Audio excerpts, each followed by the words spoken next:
Et voilà, on est garé au parking. On va explorer des cascades aujourd'hui, notamment la cascade du Saut de la Truite. Pour y arriver, c'est que des petites routes à la con comme ça. Il faut faire tout le tour de la vallée, au moins 45 minutes. Mais c'est sûr que les routes sont belles. Et puis regardez-moi le paysage là. Splendide. Allez, allons explorer les cascades.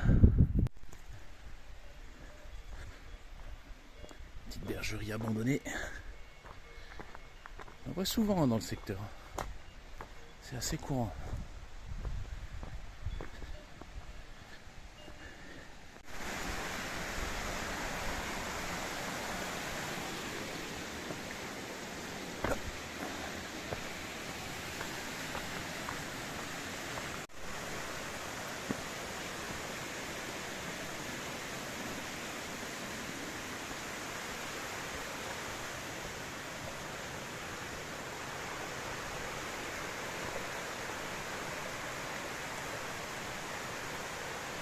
On la distingue là.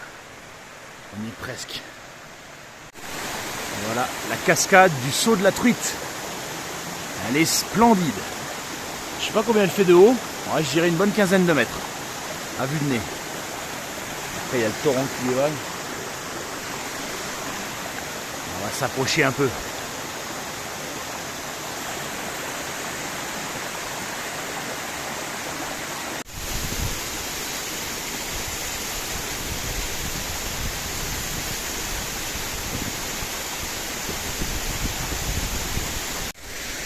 Regardez-moi ça, cette falaise magnifique. Ah, il y a un point de vue en haut, on pourrait y aller aussi. Ah, elle est vraiment belle.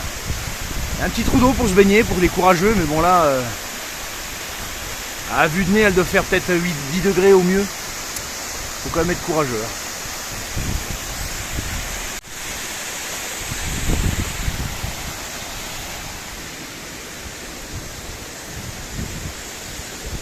Il y a un petit ponton pour accéder à la cascade. C'est un peu plus facile que par là où je suis passé, mais j'aime bien avoir des beaux plans de vue. Allez, cascade suivante. Je fais vachement gaffe quand on va dans les cascades. Vous voyez, il y a de l'eau sur les rochers. Et dans des cascades froides comme ça, il y a une petite algue, donc j'ai oublié le nom, qui se développe sur les rochers et qui est totalement invisible. Et c'est elle qui fait qu'on glisse sur la roche. Donc il faut faire très attention où on met le pied. Et toujours garder au moins 3 points d'appui. Une main, 2 pieds, ou alors 2 mains, 1 pied, mais toujours 3. Allez, on revient sur la berge. Alors ça, je pense que c'est une berge du Caucase. Ah, il n'y a pas la rigole. Alors je pense que c'est ça. Je suis pas sûr, mais si c'est le cas, c'est une plante phototoxique. C'est-à-dire que si vous mettez de la sève sur les mains, après ça vous fait des cloques, ça vous fait des grosses brûlures. Mais tant qu'on n'y touche pas, il n'y a pas de problème. Je pense que c'est ça, hein, à confirmer.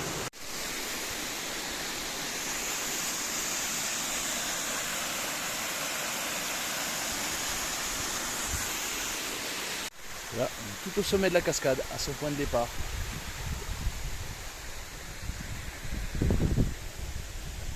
Et maintenant, on arrive à la deuxième cascade, la cascade de l'Hivernade, si je prononce bien. Regardez-moi les gorges comme elles sont magnifiques. Et voilà, c'est un beau toboggan. Hein. Et il y en a une autre dans le fond, une plus petite.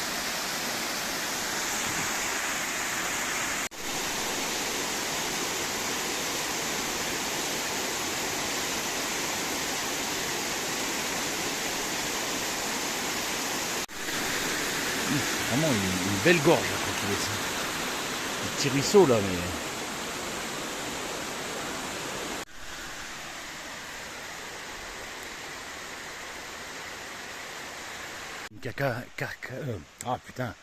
Une cascade à travers les arbres.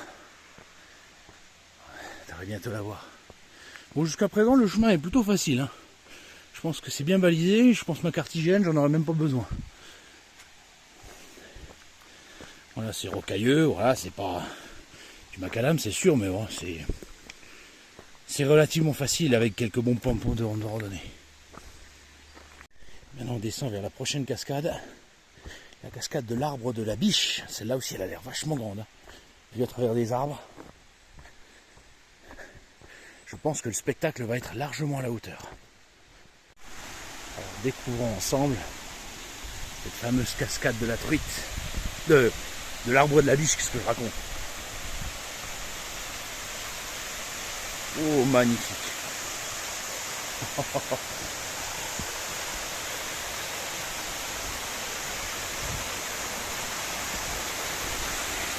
Ah, elle est majestueuse.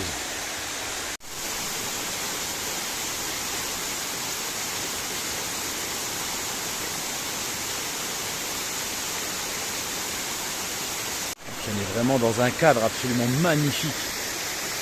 Ouais, la cascade qui dévale de la coulée, la petite piscine en bas. Il y a une petite cascade ici aussi, une toute mignonne. Ah, c'est une merveille de la nature.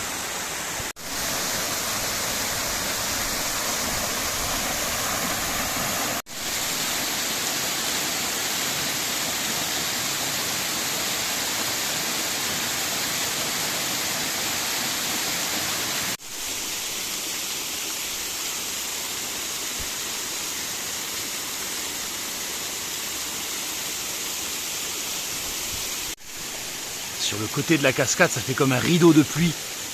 Ah, puis avec les rayons du soleil, c'est un spectacle magique.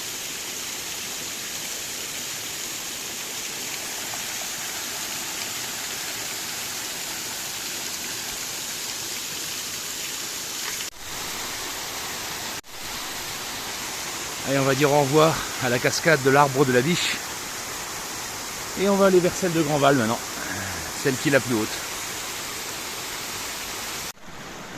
On est sur les hauteurs de la cascade de l'arbre de la biche, avec les petites piscines, et ensuite l'eau qui se déverse. Magnifique. Alors, petite astuce, faites attention, la grande boucle, pour voir toutes les cascades, c'est la boucle de Grandval. Et là, on est à un endroit où ça se sépare en deux. Mais si vous suivez Grandval, bah, vous allez louper la cascade qu'on vient de faire, celle de l'arbre de la biche.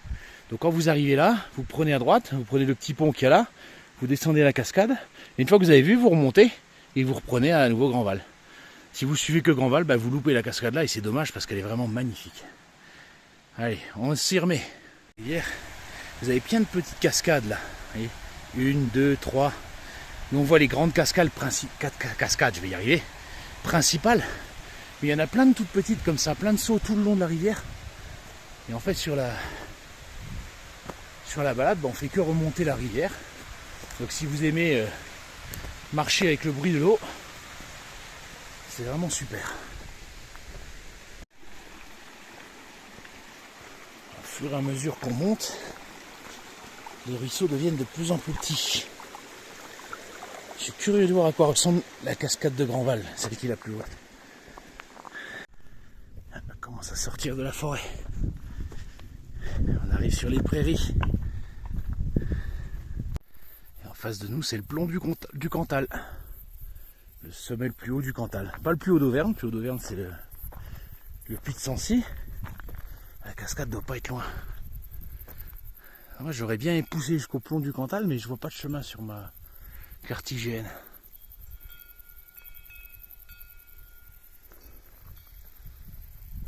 Après, il y a peut-être moyen de... Oh, joli les falaises là-bas. Peut-être moyen de serpenter, le terrain est bien dégagé, mais...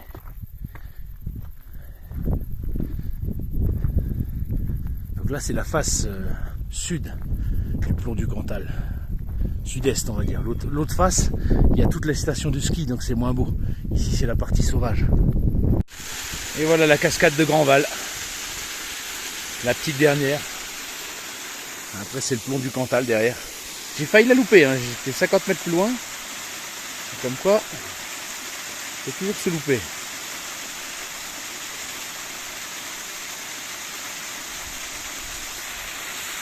Elle est très très belle.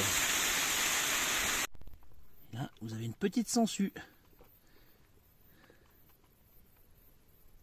C'est rare d'en voir. Hein. C'est tout un petit ruisseau comme ça.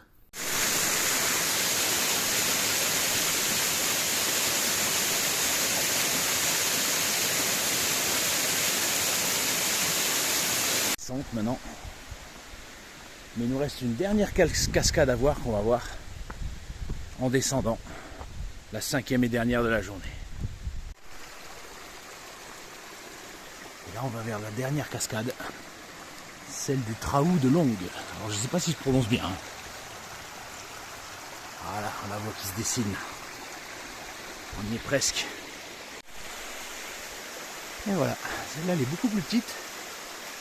Et je la trouve très jolie. Au milieu des plantes comme ça, un peu cachée. Un petit côté poétique, j'aime bien.